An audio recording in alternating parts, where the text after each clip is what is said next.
Hey, I'm out for a run. This is not the prettiest part of my run. I actually just went through like a really nice kind of back street area, and now I'm on Sukhumvit, which is like the main highway, and it's loud and not pretty, so I'm sorry about that. I didn't foreplan this. I fought on Saturday, it's now Monday, so 2 days ago, I fought in Hua Hin. It was fight 278, and that's a lot of fucking fights, guys. Fight a lot.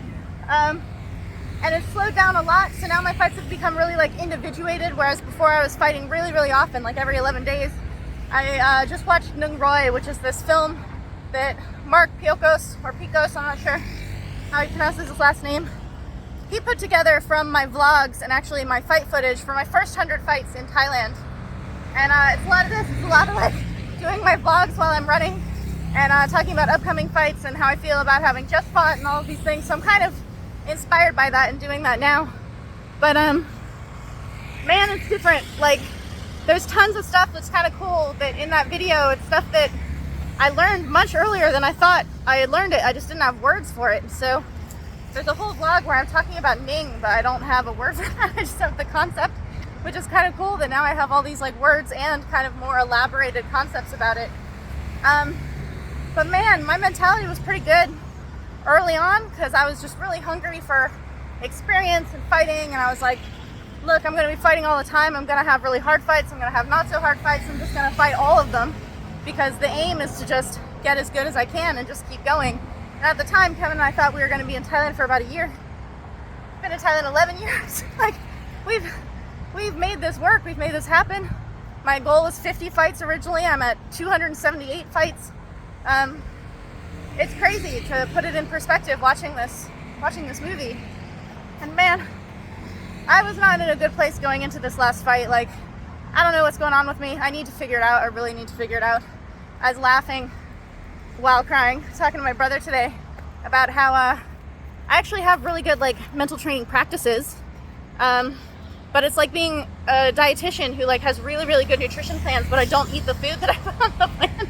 Like, my brain has actually found hacks and like cheats so that I'm doing the work, like I'm eating the salad, but I'm also dousing it in like bacon grease and sugar or something. Like, it's, I don't know. I need to kind of like rehash some of the things that I've been doing, because leading up into this fight, it was not good. It was very dark times. And then actually coming out of this fight, I have many positive thoughts about this fight and the event. It meant a lot for me and Kevin. This was our first time doing co-promoting with Kaisuit in Hua Hin, because we're trying to use Patreon to help kind of bolster the kadua, the fight pay of female fighters, and kind of plug traditional Muay Thai, 5-round Muay Thai back into the grassroots Muay Thai of like local community shows. Oh man, it was so successful. It was so good. We had 4 fights on this card that was 9 fights altogether. Our 4 fights were amazing. The 2 female bouts were everyone's favorite. I was half of that. Oh, the other one I got to watch, it was so amazing. Latifa from Sweden and Gamtui came up from the south, Patalong. Oh, their fight was really good. I really want to see a rematch of that one. It's really exciting. And I lost my fight. The thing is this, I lost a really close fight. It was so close that in fact I thought I won it. Karahat, who was cornering for me, thought I won it. And when the video goes up, you'll see as they read the first judge's scores, I look at Karahat, and then when they read the second one, I look at Karahat and I start laughing because his face, we're both like, we didn't see it going that way. So close fight. I did not lose a blowout fight. It was not a huge deal. I actually think it's good that I lost this fight for a number of reasons. The first of which is that the point of increasing fight pay for Thai women to come fight me, having this fight bonus. So not only did my opponent get paid more, she got paid 10,000 baht to fight, and Kam Tui, who came up from Patalong, she got paid 5,000 to fight. These are decent kadua. 5,000 is okay for a community fight. 10,000 is good for a community fight. A lot of these women kind of, if you listen to my last podcast interview with the Female Fight Experience, I talked about how a lot of benefits have come out of what we call entertainment Muay Thai.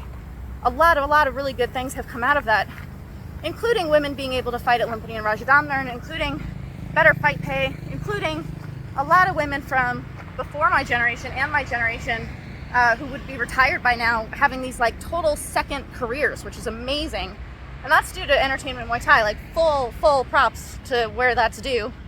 The thing that sucks for me, and I think for everyone, is that it's only entertainment Muay Thai. Like, the ceiling did not get broken for traditional Muay Thai that everyone has grown up doing and loving and is part of Muay Thai's culture.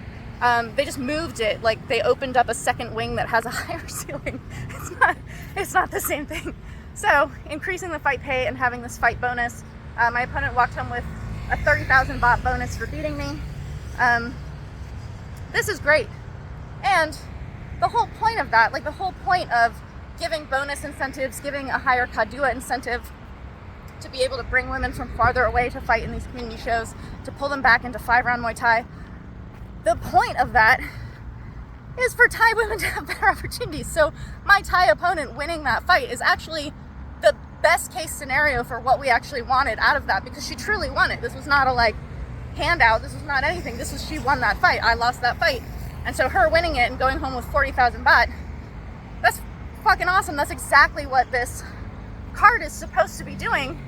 And it functioned properly. Like, this is how it's supposed to function. This is really good. She fought really hard. Very close fight. She took a really bad cut on her mouth, fought through it, got really good. She won round 4. Like, good round to win. You have to be like with a gas tank and fighting hard to win round 4. Everything really good. So I have very, very positive feelings about this fight and losing this fight. And yet none of those feelings, sorry, I have positive thoughts about all of this. None of those thoughts are actually affecting how I feel about this fight. The way I feel about this fight is like scorched earth. Really awful. And I'm laughing and I'm joking about it now, but oh, this morning when I called my brother, guys, ooh, I was in a bad place. I was in a really, really bad place. Like, I just don't know what I'm doing. I don't know where I am. I don't know what my goals are. I don't know what my identity is. Like, it's one of these things where like when people start to think about retirement, or when they're kind of like, their lives are changing or they're going through some kind of metamorphosis, your identity is attached to whatever your thing is before you change. And so change is really hard for people. I'm going through all kinds of changes. What's weird about this to me, I'm just going to turn this into a little impromptu therapy session for you all, because I don't get to see my therapist until 2 weeks from now, is that I don't know that my identity was ever fully tied into being a fighter. Like, I have thrown myself into being a fighter and I've done incredible things as a fighter. I've changed Muay Thai for Westerners and for Thai people in a really significant way. For the legends, I've done a lot. Like, I identify with a lot of these things. I identify with them. They're a part of who I am. But I don't know that my identity is, or ever was, being a fighter so much as that I just threw myself so hard into it that I could wear that shirt. I could wear the shirt of being a fighter. And now, as I'm going through some of these changes, I'm noticing that it's a little threadbare, starting to get some holes in it. Maybe it doesn't fit me so good. Like, I'm not saying that I'm retiring at all. I'm not saying that I'm not a fighter. I'm not saying that I have any idea even what I'm talking about. I'm just making a statement here that I don't think it's abnormal. I don't think it's even necessarily bad for people who have done a lot of work in one area to have some serious questions about how well that fits who they are or who they're going to be. I have a tattoo on my arm. There's a quote from Rilke. It's half of the quote. Basically what the stanza in the poem says is that you don't seek answers all the time. Instead, you live the question. And I have the part that's live the question tattooed on my arm, which should be a reminder that I should be living the question. I don't need to know what I'm doing right now. I just need to, put one foot in front of the other and keep going as I'm doing on this run. So I don't know what I'm talking about.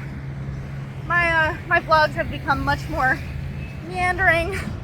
They've become much more like kind of one thing that I kind of go really deep on. And before watching this video for Nung Roy, it was just kind of like, oh, this is what I got in my last fight. This is what's going into my next fight. This is what I'm improving in. This is what I want to bring into the next ring with me. And one of the things that really hit me is that I came to Thailand wanting to bring Master K's Muay Thai into the ring. Like, this is kind of what my ultimate goal was. I had never heard of the term Yod Muay. I didn't know what Yod Muay was. Couldn't name a Yod Muay. I thought Bukau was like the only fighter. And things change. Like, you learn things, you move a lot of different things like this.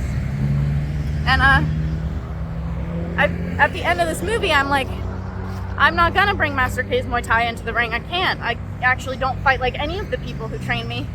Instead, what I bring into the ring, how I honor them, is the love for Muay Thai that they have. They've devoted their lives to it, that they instill in me. I love Muay Thai. Like, I don't know that there's anyone who follows me who doesn't know that I really, really love Muay Thai.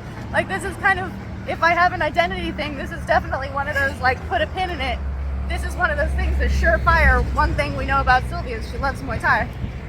And being able to bring that into the ring is maybe the, like, lesson I needed to relearn by watching this young Roy. And I don't know, people were at my fight in Hua Hin. Maybe you can tell me whether that's being pulled in or not, but I gotta get back to some very, like, fundamental work in terms of being curious and challenging myself in ways that are not just kind of like road work. So yeah, that's my long ass vlog that I should be running, and now I've been walking for 11 minutes. So I'm gonna get back to running. It's very loud. I hope this actually came through. I hope you guys can hear this. Otherwise, I'm just talking to myself. But thank you for listening.